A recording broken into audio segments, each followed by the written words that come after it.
안녕하세요. 저는 10평 남짓한 작은 식당을 운영하고 있는 평범한 아줌마입니다. 매일 썰밤의 사연을 들으며 위로도 받고 제 지난 삶을 되돌아보는 시간도 자주 가졌어요. 그 이야기들 속에서 웃기도 하고 울기도 하면서 마음 한켠이 따뜻해지곤 했답니다. 저에게 최근에 일어난 그리고 평생 잊고 싶은 충격적인 이야기를 들려드리려 해요. 끔찍하고 지우고 싶은 기억이지만 듣는 분들께는 오히려 흥미로운 이야기일지도 모르겠습니다.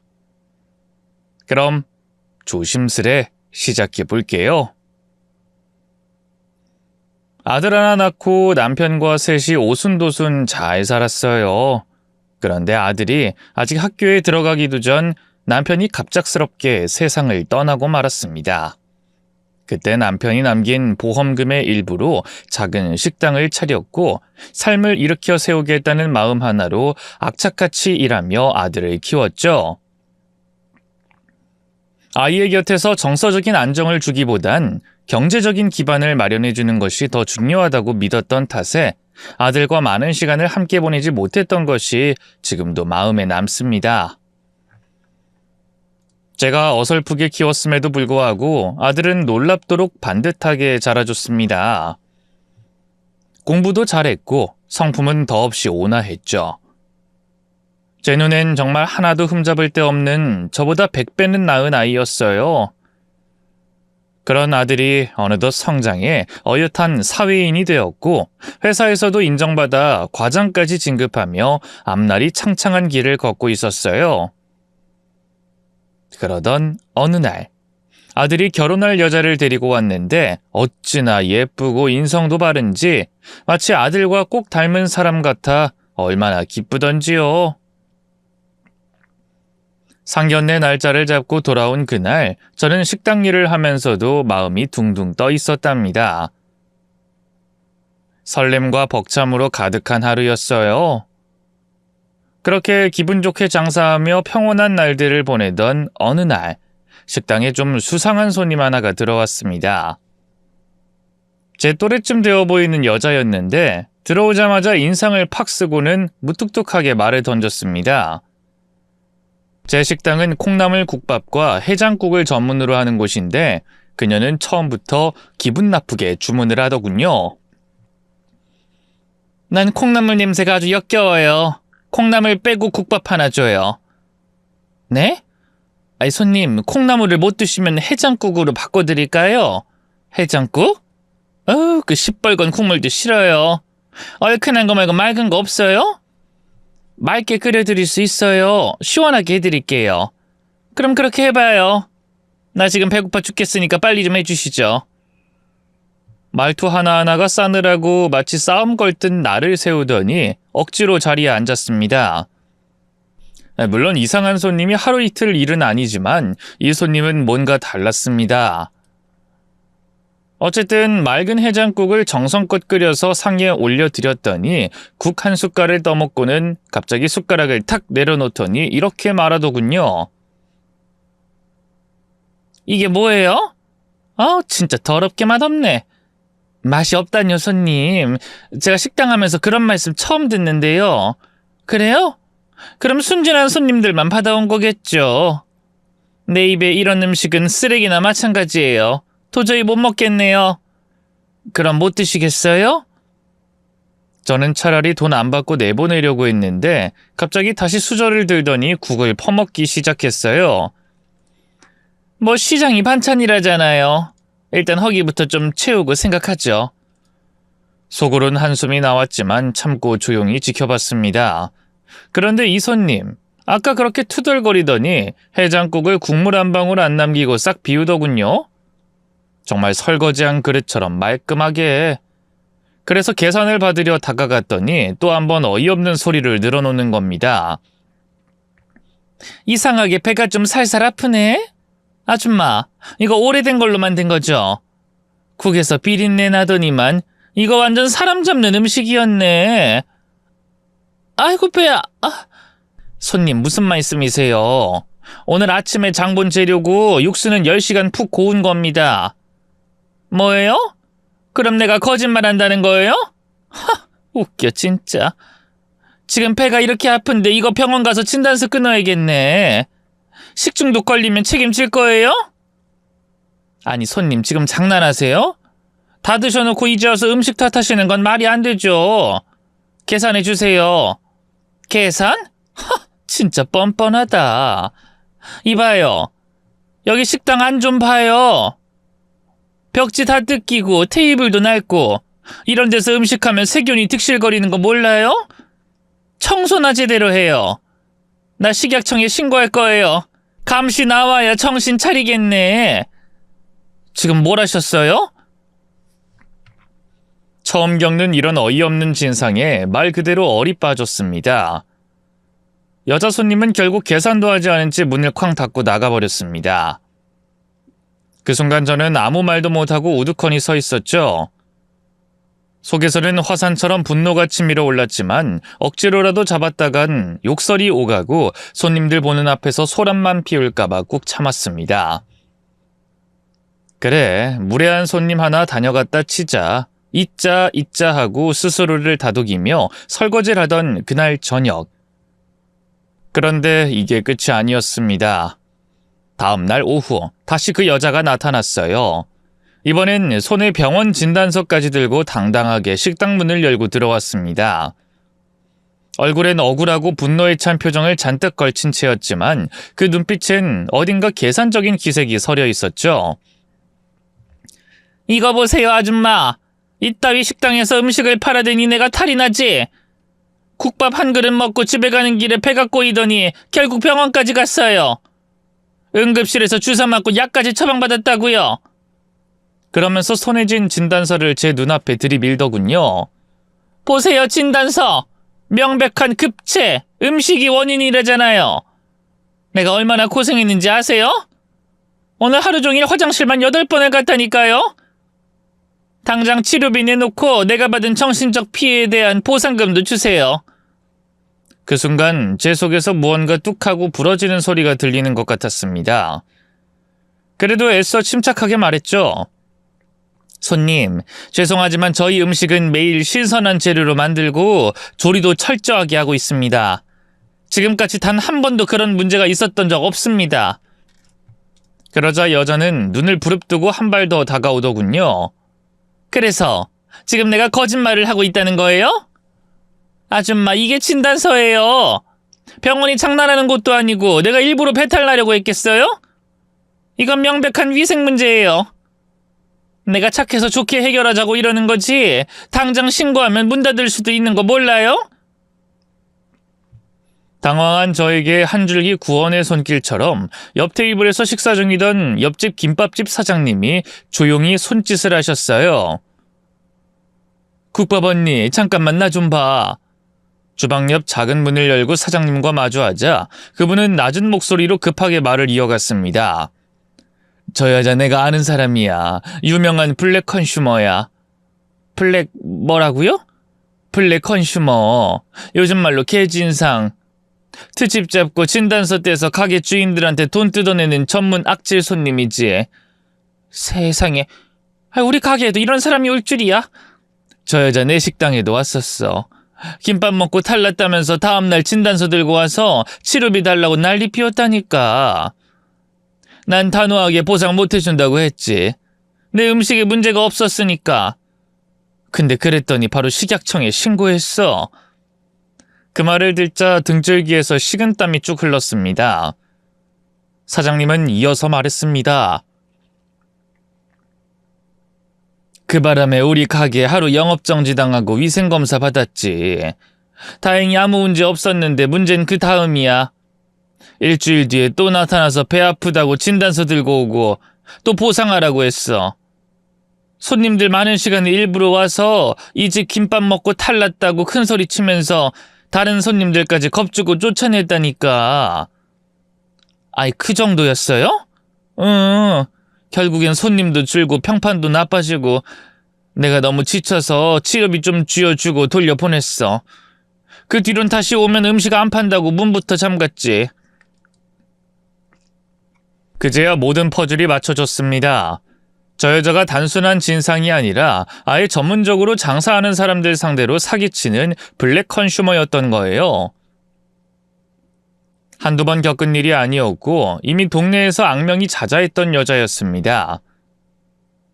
입맛 없다고 트집 잡고 맛없다며 욕하고 다 먹어놓고 탈났다며 협박하고 마치 짜여진 대본처럼 반복되는 수법이었습니다.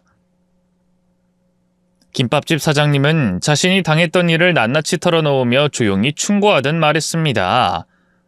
언니, 경찰에 신고해봤자 소용없어. 오히려 우리가 더 피곤해져. 솔직히 경찰도 이런 거 귀찮아하거든. 병원 진단서 떼어오면 우리가 일부러 병 주고 돈 안 준 것처럼 되기도 해. 그냥 똥 밟았다 생각하고 적당히 돈 좀 쥐어주고 끝내. 그리고 다시는 손님으로 안 받는 게 답이야. 그 말에 마음이 더 씁쓸해졌습니다. 무고한 입장에서 돈을 준다는 게 억울했지만 괜한 싸움으로 가게 이미지 망치고 경찰서까지 불려가느니 차라리 빨리 마무리하자는 심정이었죠. 그래서 저는 카운터에서 5만 원짜리 2장을 꺼내 조용히 그녀에게 내밀었습니다. 그리고 정중하게 사과를 했습니다. 제 음식 드시고 탈이 나셨다면 정말 죄송합니다. 손님 치료 잘 받으시고 쾌차하시길 바랍니다. 그러자 그 여자의 표정이 싹 바뀌더군요. 앞에서는 화가 난 척하더니 속은 웃고 있는 것 같았습니다. 입꼬리를 실룩이며 말하더군요. 이제야 말이 좀 통하네. 아줌마, 처음부터 이렇게 나왔으면 좋았잖아.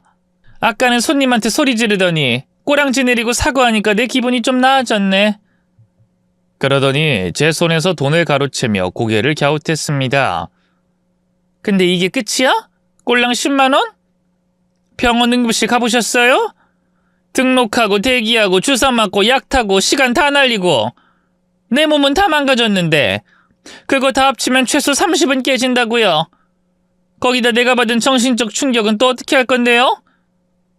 식당 와서 욕이나 먹고 국물에 쓰레기 냄새나 맡고 10만 원으로는 택도 없죠. 더 주세요. 최소한 40만 원은 더 줘야 내가 그래 양심이 있네 하죠. 순간 저는 속에서 분노가 끓어오르다 못해 우라가 치밀었습니다. 이건 뭐 날강도 취급도 아니고 대놓고 돈을 뜯어가며 생색까지 내고 있으니 그 뻔뻔함에 기가 막혀 말문이 막혔습니다. 옆에서 김밥집 사장님은 눈으로 참으라는 신호를 보내고 있었죠. 결국 저는 억울함을 꾹꾹 눌러 담고 다시 지갑에서 30만 원을 더 꺼내 그녀의 앞에 내려놨습니다. 여기 있습니다. 치료 잘 받으시고 다시는 이런 일 없었으면 좋겠네요. 그러자 그 여자는 어이없게 웃으며 말했습니다. 그래야죠. 나도 원래 이런 사람 아니에요. 근데 몸이 아프고 속상하니까 나도 예민했지. 아무튼 고마워요. 다음엔 좀 더 위생 신경 쓰고 음식에 성의 좀 담으세요. 그렇게 말을 남기고 아주 유유히 성질 다 부리고 돈까지 챙긴 얼굴로 문을 나서더군요. 40만 원. 내 손에서 빠져나간 그 돈이 너무나 쓰리고 아까웠지만 더 이상 엮이기 싫어서 그냥 쳐다보지도 않고 등을 돌렸습니다. 다신 오지 말라고, 제발 다시는 마주치지 않게 해달라고 속으로 수십 번 빌면서요. 그리고 다행히도 그녀는 다시는 제 식당에 나타나지 않았습니다. 아마도 또 다른 식당, 또 다른 피해자를 찾아 나섰겠죠. 그래도 마음 한편으로는 그 악랄하고 사악한 얼굴을 다시 보지 않아도 된다는 사실 하나만큼은 다행이었습니다. 상견례 날이 다가왔습니다. 거울 앞에서 오랜만에 옷을 단정히 차려입고 손끝에 조심스레 화장도 얹으며 괜스레 긴장이 됐습니다.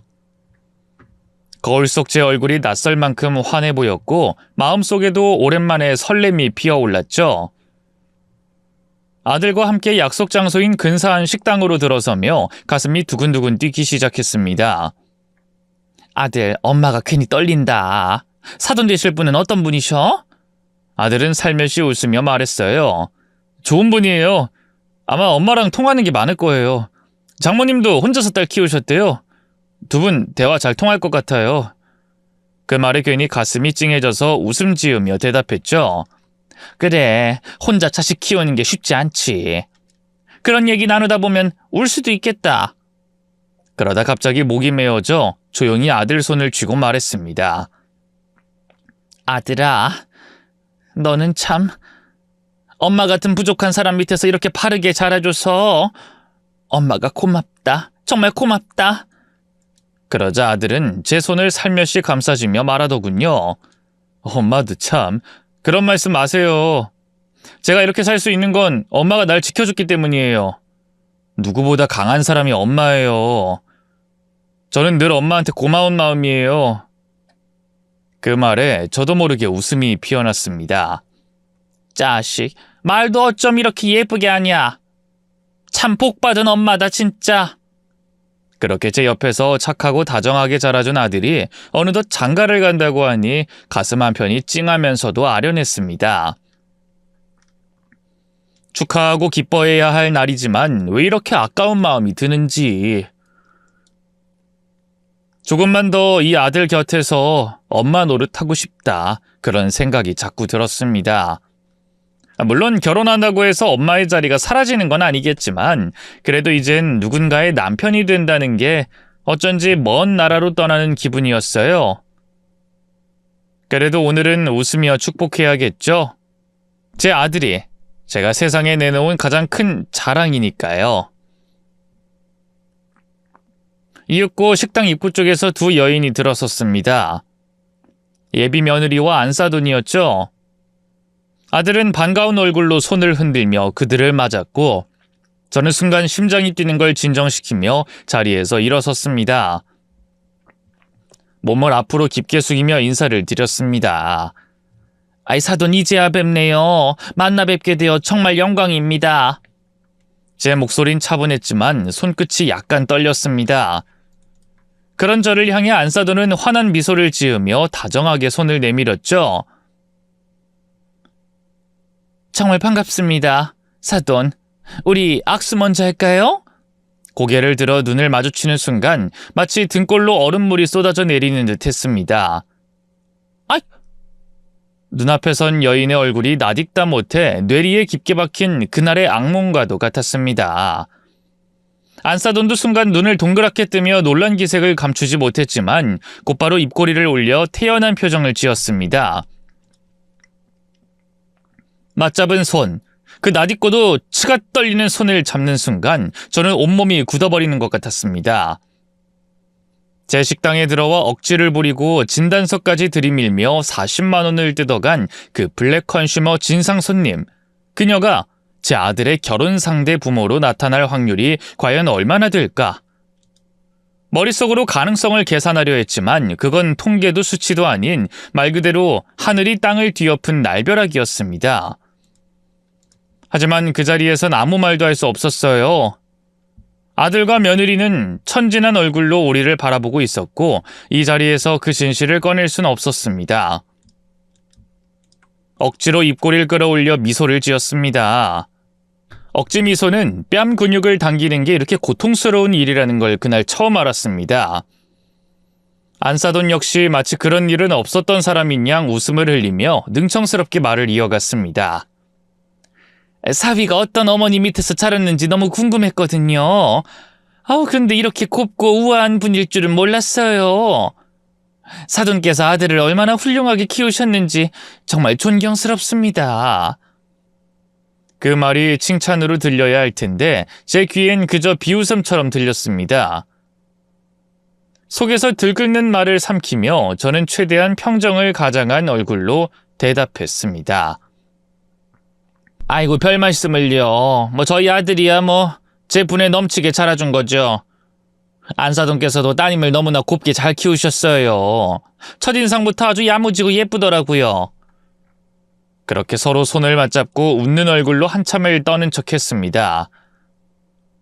악수는 그저 손끝을 닿게 한 형식일 뿐 진심은 단단히 감춰야 했습니다. 악수 끝에 손을 놓으며 그녀가 제 눈을 한번 깊게 들여다봤습니다. 마치 입 다물고 있어 안 그럼 다 깨진다 라는 무언의 압박처럼 느껴졌습니다. 저는 아무 일 없다는 듯이 자리에 앉았지만 속은 내내 뒤집혀 있었습니다. 그 자리가 상견례인지 승지옥인지 아들의 결혼이라는 가장 축복받아야 할 날에 저는 온몸으로 긴장을 씹어 삼켜야 했습니다. 식사를 하며 겉으론 평범한 이야기를 주고받았지만 저는 내내 그녀의 눈빛을 살폈습니다. 웃고 있는 입술 아래로 감춰진 본심을 읽어내려 했었죠. 그날 제 식당에서 보여준 행패는 온데간데 없고 상견례 자리에서의 그녀는 참으로 품위 있고 정숙한 척했지만 그 가식적인 웃음 너머로 들려오는 말없는 신호는 명확했습니다. 우리 끝까지 모르는 사이로 합시다.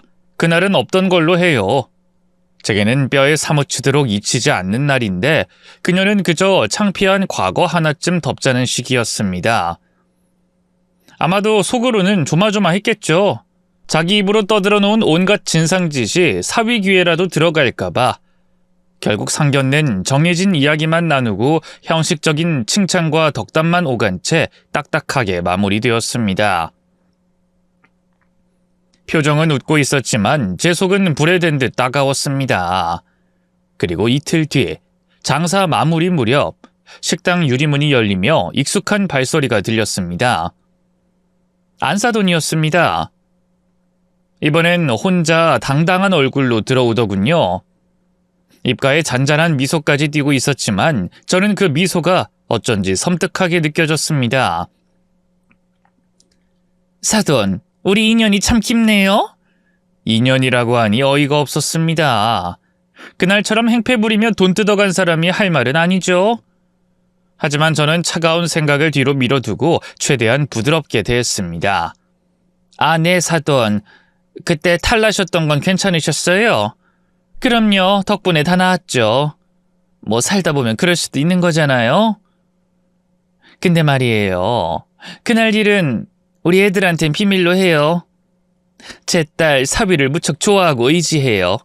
괜한 말 하나로 감정 상할 일은 만들지 말자고요. 그럴게요. 저도 사돈의 따님이 너무 예뻐 보이더라고요. 입은 다물겠습니다. 걱정하지 마세요. 말 한번 시원하게 잘 통하네요. 그래서 내가 사돈 참 마음에 든다니까요. 이쯤에서 저는 슬슬 진짜 속내를 꺼낼 거라는 예감을 했습니다. 역시나 그녀는 잠시 눈빛을 고르더니 능숙하게 가방을 열어 두툼한 팜플렛을 꺼내 식탁 위에 차례차례 펼쳐 보였습니다. 형광색 형광펜으로 표시된 문구들이 눈에 확 들어왔고 고급 아파트의 조감도가 한눈에 들어왔습니다. 자, 이거 한번 보세요. 여기 신축 아파트인데 입지도 좋고 조망도 끝내줘요. 애들 신혼집을 여기로 했으면 해서요. 어떠세요, 사돈? 신혼집은 애들끼리 알아서 정하기로 했잖아요. 그리고 여기 너무 비싸 보이는데요. 사위가 대기업 다니잖아요. 능력도 있고 사돈도 장사 잘하시잖아요. 이 식당 차가도 손님 많고 소문도 좋던데요. 사돈이 도와주시면 충분히 가능하다고 생각해서 그래요.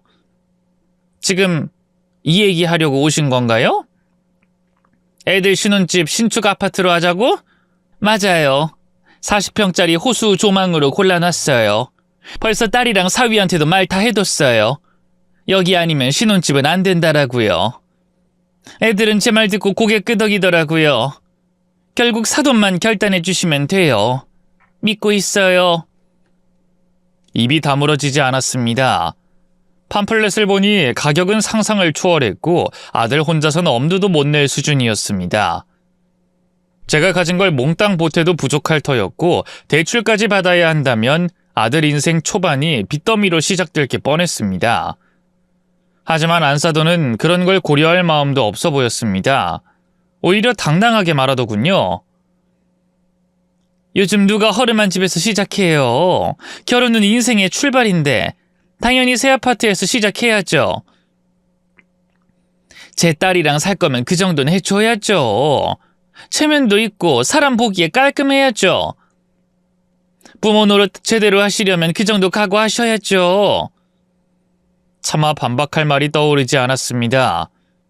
얼굴엔 웃음을 보였지만 속은 시커멓게 타들어갔습니다.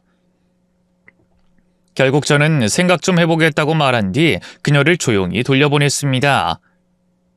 그날 밤 가게 문을 닫고 불 꺼진 주방에 홀로 앉아 오래도록 깊은 생각에 잠겼습니다. 아들에게 무리한 짐을 지우고 싶지 않았고 어설프게 거절하다 며느리와의 사이가 벌어질까봐 두려웠습니다. 아들 얼굴을 떠올리니 마음이 저릿해졌습니다. 아들이 얼마나 조심스레 엄마 눈치를 보고 있는지도 알았기에 더 그랬습니다. 다음 날 저는 아들에게 물었습니다. 아들, 그 아파트 진짜 그걸로 정하기로 한 거야? 엄마 죄송해요. 너무 부담되죠. 괜찮아요. 저 대출로 마련하면 되니까 엄만 걱정하지 마세요. 아이 대출로 마련하면 그걸 언제 다 갚냐? 아휴, 내가 못나서 너 결혼 준비하면서 스트레스만 늘렸네. 아이 엄마 그런 말 하지 마세요. 요즘 다 그렇게 시작해요. 전 진짜 괜찮아요. 엄만 그냥 저만 믿어주세요. 내가 어떻게 가만히 있냐? 하나 있는 아들이 결혼하는데 손 놓고 지켜볼 순 없지. 기다려봐. 엄마가 어떻게든 돈 마련해 볼게. 그날 밤 저는 결심했습니다. 안싸돈도 체면도 분노도 뒤로 하고 아들만 생각하기로. 결국 저는 가게를 권리금 받고 내놓기로 했고 모아둔 전 재산을 탈탈 털어 아들에게 건넸습니다. 집 한 채 없이 살아도 결혼 앞둔 아들에게는 모든 걸 주고 싶었습니다. 아들이 끝까지 제 돈을 받지 않겠다고 고개를 저었지만 전 이렇게 말했습니다. 나중에 유산은 못 줄 거다. 그러니까 지금 받아. 이게 엄마가 너한테 줄 수 있는 마지막 선물이야. 결국 그 돈과 아들이 모은 돈을 보태어 대출은 아주 조금만 받고 신축 아파트를 계약할 수 있었습니다. 잔금까지 치르고 나니 몸은 무거웠지만 마음만큼은 놓였죠. 적어도 아들은 빚으로 허우적대는 시작을 하진 않아도 되니까요. 전 그렇게 제 인생 가장 큰 결심을 했습니다. 아들을 위해서라면 뭐든 내줄 수 있으니까요. 이젠 식당도 남의 손에 넘긴 마당이니 마냥 손 놓고 있을 수는 없었습니다. 저는 마음을 다잡고 다시 일을 하기로 결심했습니다. 돈이 많이 벌리진 않더라도 아들에게 짐이 되기보단 조금이라도 보탬이 되고 싶었습니다. 가까운 곳을 둘러보다 보니 시장 안에 있는 오래된 떡집에서 사람을 구한다는 소식이 들려왔고 망설이지 않고 면접을 보러 갔습니다. 사장님은 제 나이와 경력을 보고 흔쾌히 받아주셨고 그 자리에서 바로 일하게 됐죠. 일은 어렵지 않았습니다. 떡을 포장하고 손님을 맞고 때로는 근처로 배달을 다녀오는 일이 전부였습니다. 손에 익기도 쉽고 몸도 많이 힘들지 않아서 금방 적응할 수 있었죠. 무엇보다 사장님이 참 따뜻한 분이셨어요. 일하다 배고프면 떡 하나씩 집어 먹어요. 우리 떡은 방부제도 안 들어가고 그날 만든 거니까 괜찮아요. 그 말에 허기질 때마다 가래떡을 하나씩 베어 물고 쫄깃한 인절미를 맛보며 일하곤 했죠. 일하는 건지 하루 종일 간식을 즐기는 건지 헷갈릴 정도로 편하고 정감 있는 분위기였습니다. 그런데 문제는 예상치 못한 곳에서 다시 찾아왔습니다. 어느 날 시장 안 골목으로 떡 한 봉지를 배달하고 돌아오는 길, 떡집 앞에 사람들이 모여있기에 무슨 일인가 싶어 다가가 보니 익숙한 목소리가 고래고래 울려 퍼지고 있었습니다. 내가 이 집 떡을 먹고 밤새 배를 쌓고 끙끙 앓았다고요. 이거 봐요. 병원 진단서까지 떼어왔잖아요. 그 목소리의 주인공, 놀랍게도, 아니 이젠 놀랍지도 않은 얼굴, 바로 안싸돈이었습니다. 사장님은 당황한 기색을 숨기지 못하며 손살을 쳤습니다. 아이 손님, 저희 떡은 매일 아침에 뽑아서 당일에만 팔아요. 절대로 상하거나 체할 일이 없어요. 저흰 재료도 엄선해서 쓰고 보관도 철저하게 합니다. 그러자 안싸돈은 인상을 찌푸리며 손에 들고 있던 진단서를 휘저으며 소리쳤습니다. 그럼 내가 거짓말하고 있다는 거예요? 지금 그 말이죠? 웃기시네. 어디 식약청에 한번 신고해 볼까요? 싹 다 조사 나오게 만들어 드릴게요. 위생불량으로 영업정지 한번 받아보실래요? 순간 떡집 주변의 공기가 싸늘하게 얼어붙었습니다. 사람들의 시선은 점점 더 몰려들고 사장님의 얼굴도 굳어져 갔죠. 하지만 사장님은 단호했습니다.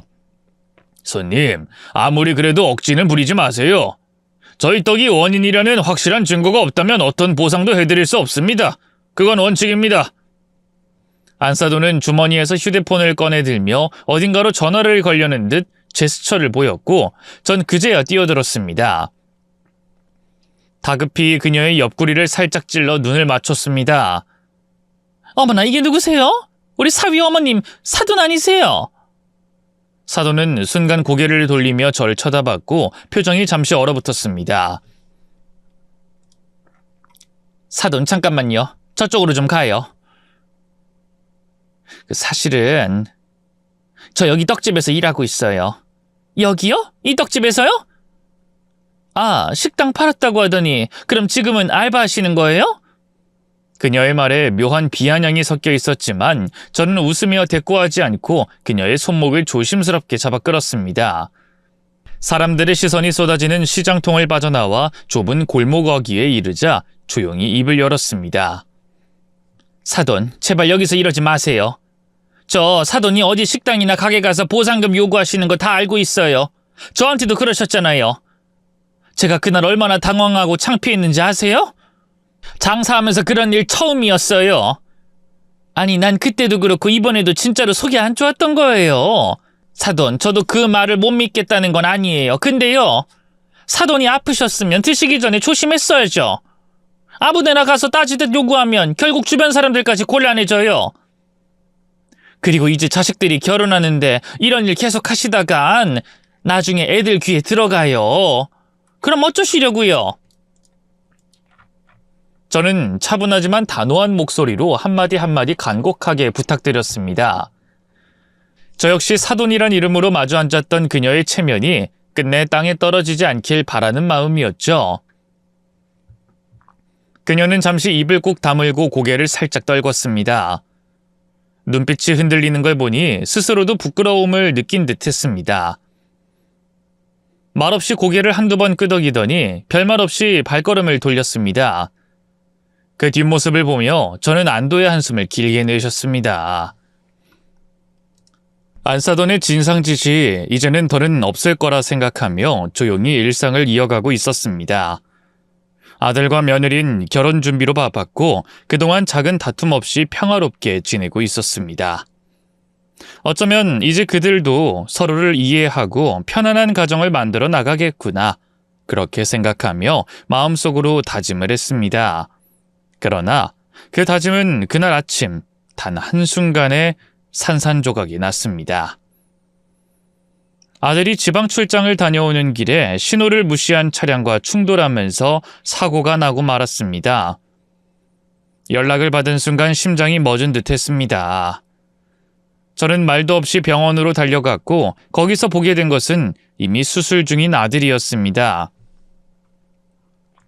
그 자리에 안사돈과 며느리도 와서 아들의 수술이 끝날 때까지 걱정하며 기다리고 있었습니다. 사돈, 우리 사위 잘못되는 거 아니에요? 결혼도 하기 전에 이게 무슨 일이에요? 안사돈의 목소리는 겉으론 걱정이 가득했지만 뭔가 냉정한 기운이 느껴졌습니다. 며칠 전만 해도 이렇게 염려하는 모습이었을까 싶었지만 전 그때 별다른 말이 나오지 않았습니다. 우리 아들은 무사할 겁니다. 아니, 수술실에 들어간 지 벌써 한나절이 지나지 않았습니까?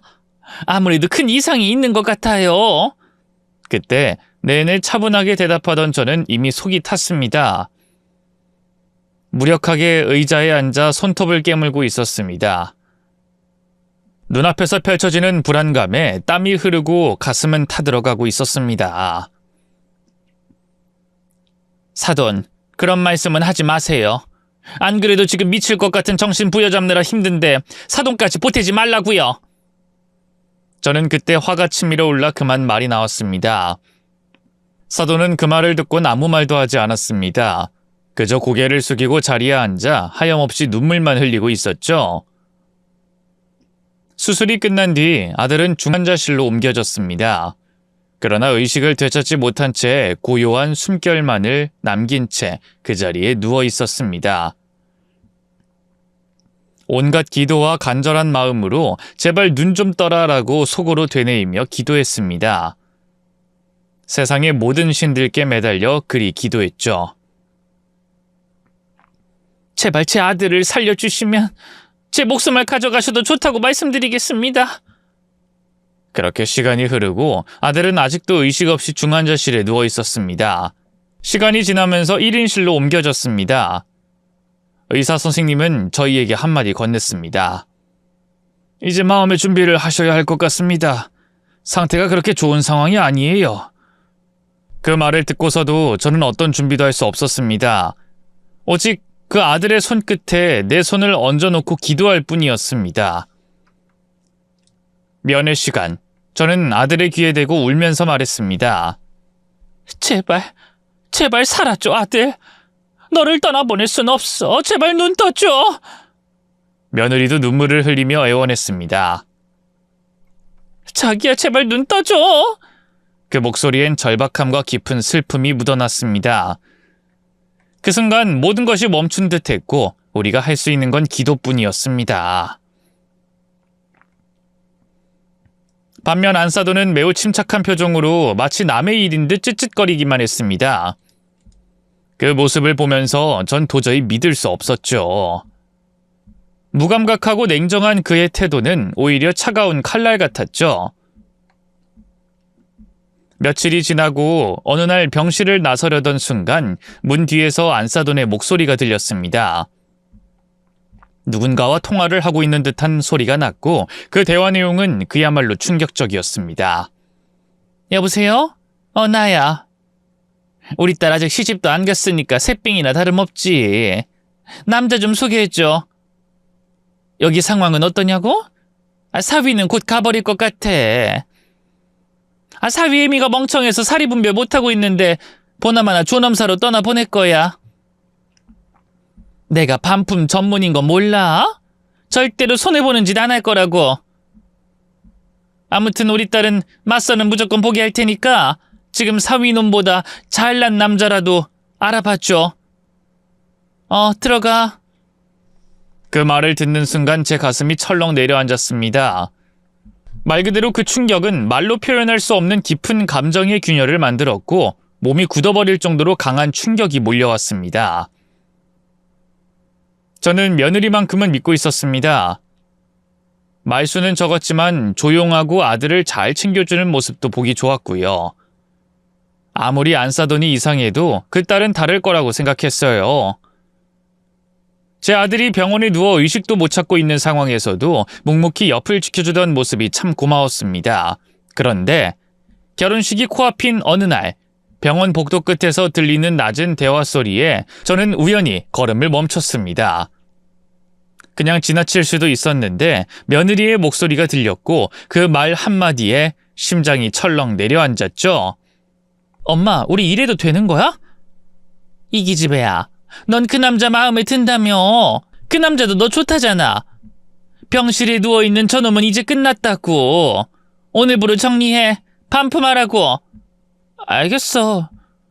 그럼 어머님한테는 뭐라고 말씀드리지? 그 말을 듣는 순간 제 귀를 의심했어요. 분명 며느리였고 분명 그 목소린 아들을 포기하겠다는 뜻이었죠. 맞선까지 봤다는 걸 알게 되니 가슴이 쿵 하고 내려앉았습니다.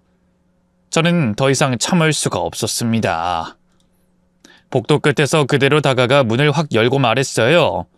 새아가. 아니지, 이젠 남이라고 불러야겠다. 이봐요 아가씨, 방금 그 얘기 다 들었어요. 맞선 보고 다른 사람 만나기로 했다고? 내가 널 착한 줄 알았는데 사람 잘못 봤네. 너도 네 엄마랑 똑같아. 뻔뻔하고 인정머리 하나 없는 사람들. 그래, 그 남자랑 잘 살아보시지. 당장 내 아들 근처에 널 신도하지 마. 며느린 그 말에 입을 막고 울기 시작했고 그 틈에 안사돈이 앞으로 나서더니 제 앞에 우뚝 서서 숨을 헐떡이며 말을 뱉었습니다. 이봐요 사돈, 대가들이 지금 오늘 내일 하는 상황인데 당연히 우리 딸도 다른 인생을 생각해야 하는 거 아니에요? 솔직히 말해서 끝난 사람 붙잡고 뭐 하자는 거예요? 우리는 대가들 기다릴 이유도 없고 병원에 더 올 생각도 없어요. 그래요, 잘 됐네요. 나도 당신네 같은 사람들한테 내 아들 절대 안 줘요. 두 번 다시 얼굴 보지 맙시다. 당장 꺼져요. 그러자 안사돈은 더 나를 세우며 받아쳤습니다. 정말 답답하신 분이네. 상황 파악도 못하고 아직도 희망만 붙잡고 있어요? 대가들 의사 사인 떨어지면 그냥 보내드릴 준비나 하시죠. 존엄사 할 때 되면 연락 오겠네요. 입 다무세요. 내 아들은 반드시 일어납니다. 절대 그렇게 쉽게 안 끝날 아이라고요. 네, 그러시든가요. 딸, 가자. 여기서 시간 낭비하지 말고. 그 말과 함께 모녀는 아무 미련도 없이 병원을 떠났습니다. 제 아들을 병상에 둔 채로 말 한마디 없이 떠났습니다. 그날 저는 병원 복도에서 한참을 서 있었습니다. 마음속으로만 믿었던 사람들이 하나둘 무너져 내렸고 아무도 믿을 수 없는 현실 앞에서 다시금 다짐했죠. 저는 매일같이 아들의 얼굴을 정성스럽게 닦아주고 손발을 조심스레 주물러줬습니다. 누워있는 아이에게라도 할 수 있는 일이 있다면 그건 제 마음을 전하는 일이었습니다. 손끝에서 마음을 보내고 말끝마다 사랑을 담아 하루도 빠짐없이 말을 걸었죠. 너 어릴 때 기억나? 초등학교 2학년 땐가 엄마 아프다고 너 혼자 밥도 하고 약도 챙겨줬잖아. 그때 엄마 눈물 나도록 고마웠어. 또 기억나? 네가 중학교 졸업식 날 엄마한테 몰래 편지 써줬던 거. 그 편지 아직도 지갑 안에 들어있다. 그게 엄마한텐 최고의 선물이었어. 그렇게 저는 매일 아들에게 이야기를 들려줬습니다. 슬펐던 날보다 행복했던 날들을 떠올려 말했어요. 아들의 웃음소리, 장난기 가득했던 표정, 사춘기 때 쓱 내민 붕어빵 한 봉지까지 아주 작은 기억 하나도 흘려보내지 않았습니다. 그러던 어느 날 아주 작게, 아주 조용하게 변화가 일어났습니다. 아들이 눈을 깜빡였어요. 한 번, 두 번. 처음엔 이게 진짠가 싶어 눈을 의심했지만 곧 손끝이 움직이더니 약하게나마 손짓도 했습니다. 그리고 그 다음 날 마침내 입술이 떨리며 한마디 말이 나왔습니다. 엄마... 그 순간 저는 병실 바닥에 주저앉아 주체할 수 없이 울었습니다. 살았다. 살아준 거다. 내 아들이 돌아왔다. 그 단 하나의 말이 제 세상을 다시 밝게 만들었습니다. 의사 선생님도 간호사 선생님들도 놀라움을 감추지 못했습니다. 이건 기적입니다. 이런 회복은 드물어요. 그들은 밤낮 없이 아들의 상태를 점검하고 혹시라도 놓치는 게 있을까 열심히 살폈습니다. 모두가 아들의 회복을 진심으로 응원해줬고 병실 안은 희망으로 조금씩 채워졌습니다.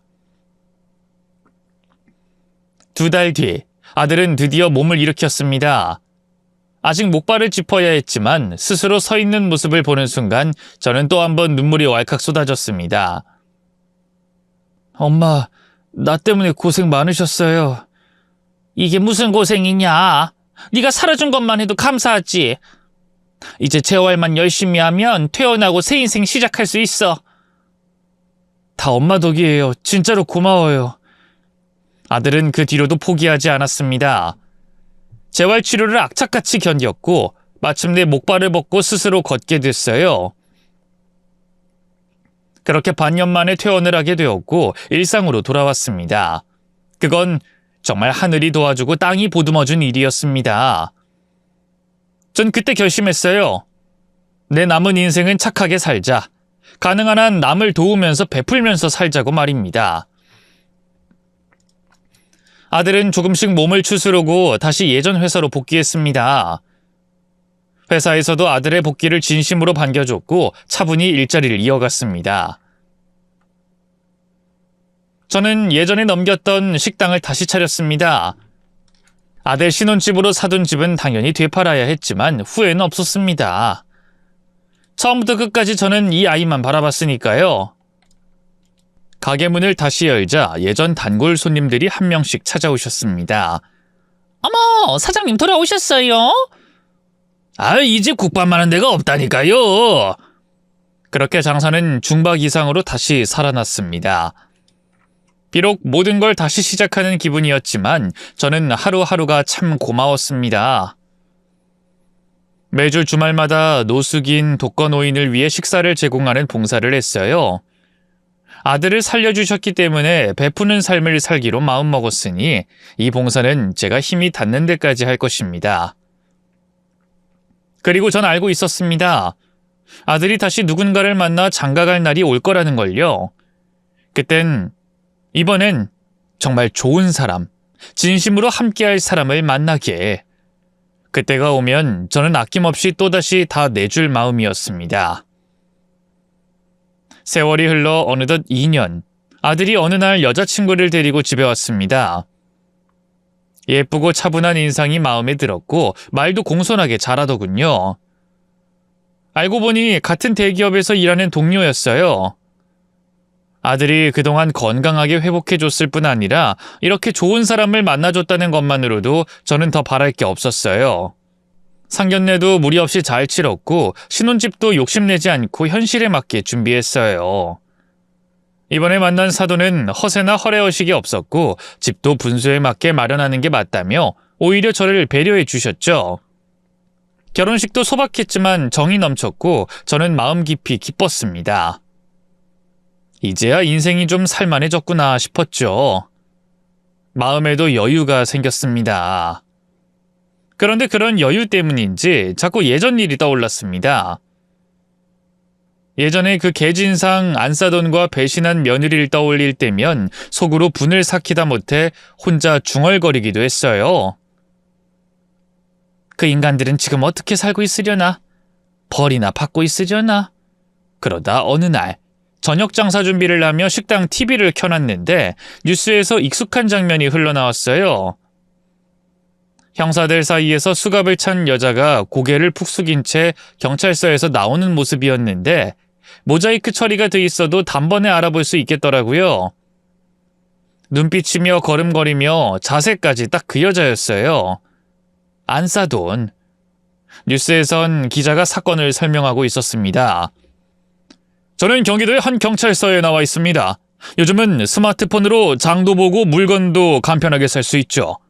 그런데 이 시스템을 악용한 사기 사건이 발생했습니다. 피의자 김 씨는 한우를 주문한 뒤 고기가 상했다며 반품 신청을 했고 업체는 자체 폐기하라는 안내와 함께 환불을 진행했습니다.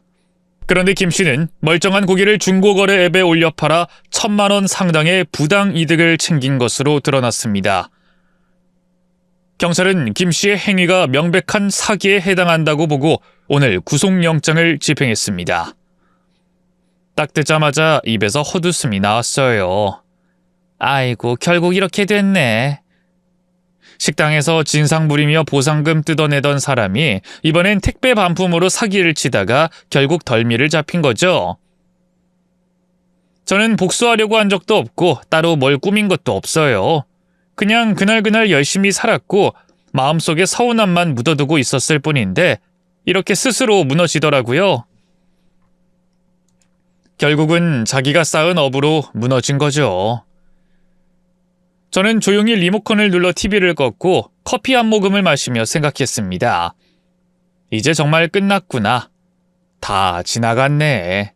나는 앞으로 잘 살면 되지. 그날 이후로 저는 미련도 미움도 내려놓고 식당 문을 활짝 열었습니다. 가게엔 예전 단골들이 하나둘 다시 찾아왔고 저는 그 손님들께 따뜻한 국밥 한 그릇 내어드리며 웃었습니다. 진짜로 살만한 인생은 결국 이렇게 돌아오는 거구나 싶었어요. 그런데 여기서 끝나면 뭔가 허전하겠죠? 사실 제 아들이 깨어나지 못하고 병원에 누워있을 때 맞선을 보고 새시집 갔던 전 며느리 이야기가 아직 남았습니다. 그 아이에 대한 반전이요. 어느 날이었어요. 장사 끝내고 식당 문 닫고 동네 슈퍼에 들렀다가 집으로 돌아가던 게 골목어귀에서 누군가와 마주쳤는데 순간 걸음을 멈추게 되더군요. 저 멀리서 다가오던 여자의 얼굴, 너무 익숙했어요. 가까이서 보니 맞더라고요. 바로 그 애. 제 아들 배신하고 떠난 그 며느리였습니다. 근데 꼴이 말이 아니었어요. 얼굴은 퀭하고 옷차림은 흐트러져 있었고 기운이라고는 하나도 없어 보였어요. 너 걔 맞지?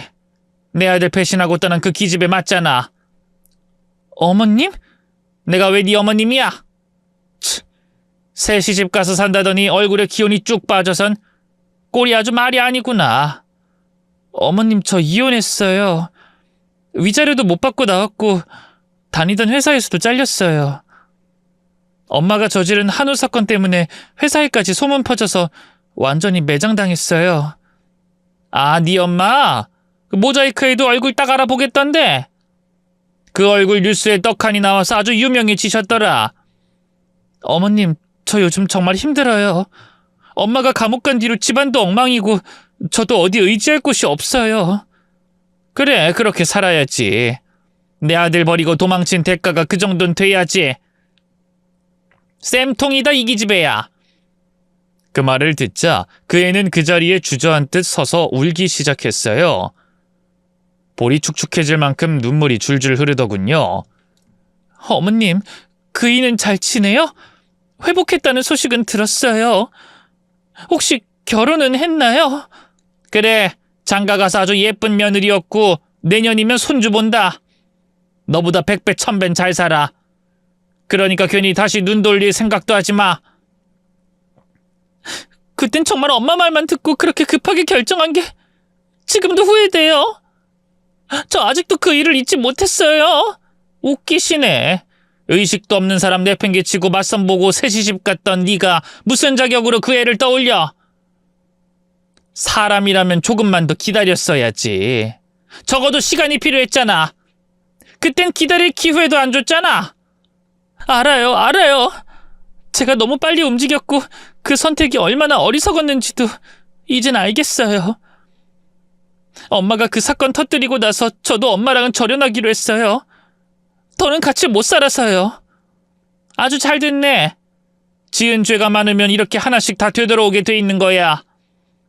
난 손도 안 댔는데 너희 모녀가 알아서 패가 망신해버리니 참 기가 막히고 속이 시원하다.